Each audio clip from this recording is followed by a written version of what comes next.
All right. This sign that I got back here, this movie is why I have the sign.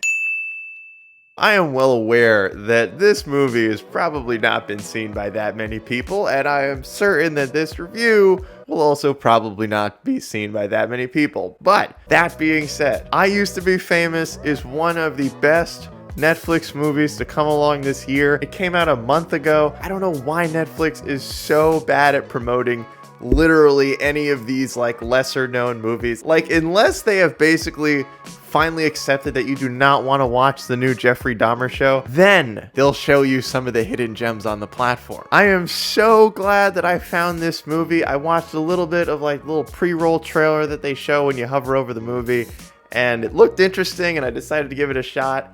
And I am blown away. First up, there are like no mainstream famous people in this film. That does not matter because all of the acting performances are phenomenal. They are so good. Everybody in this movie comes to play. Such an incredibly talented cast. The two main actors in this movie give it their all. It is so impressive. One of the things that makes this movie great is that it's written really well, and it's an incredibly well done story. Basically, this film is about a guy that used to be in a boy band about 20 years ago, and when they eventually disbanded and went their separate ways, he ends up basically being the least famous member of the group and went from drawing tens of thousands of people in stadiums to barely being able to get a small crowd doing a street performance. And very early on, he meets this kid that he finds out is actually an incredibly talented drummer, and the friendship that he forms with this kid basically helps him get back on his feet, find his passion again for his performance and making music, but along the road he sort of has to decide if it's worth it. If what he used to have, if the fame that he used to have is worth trying to get back to. That's honestly all I can say. I do not want to give away too much of what happens in this movie and what makes it incredibly special. And yes, I just want to point out from the beginning that there are certain aspects of this film that might be seen as too predictable, but they are also the right creative decisions. And so just because they're predictable doesn't mean that that's a bad thing. It just means that we all agree that this movie goes in the direction that it should go in, which I think is awesome. Like I said, the performances all around are so good in this movie.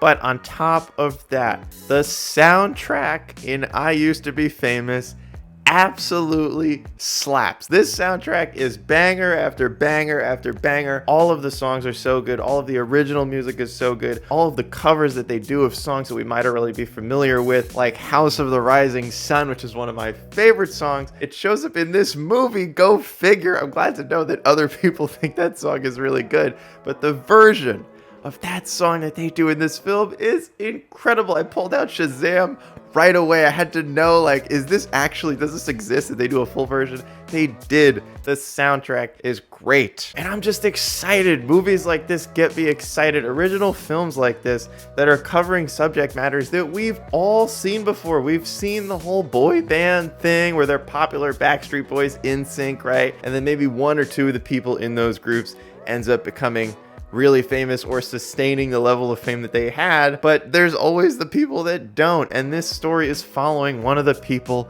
that doesn't, which is a really interesting direction to take. And it's a story that has so many interesting beats in it. There is so much substance to the things that happen in this film. There's a point about halfway through this movie, almost cried. It's really powerful. The acting performance from the lead actor, Ed Skrein, in that point in the film is so good. He makes you feel like it's all so real. And on top of that, the way that this movie is shot, it looks incredible. It's so crazy to me because this is such a simple premise for a film.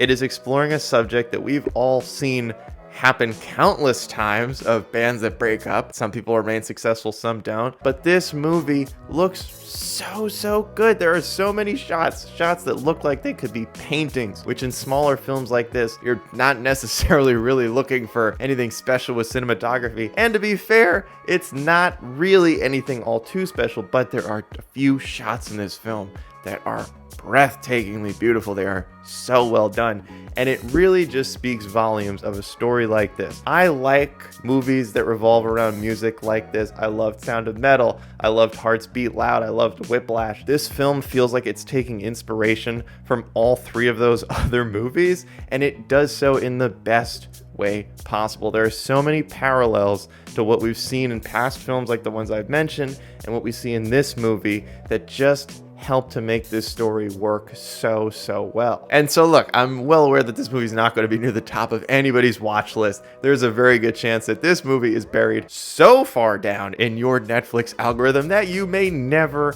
actually see it scroll past your screen. But if you search for it and you give it a chance, trust me, you will not be disappointed. This is one of the hidden gems on Netflix of 2022. Please give it a shot.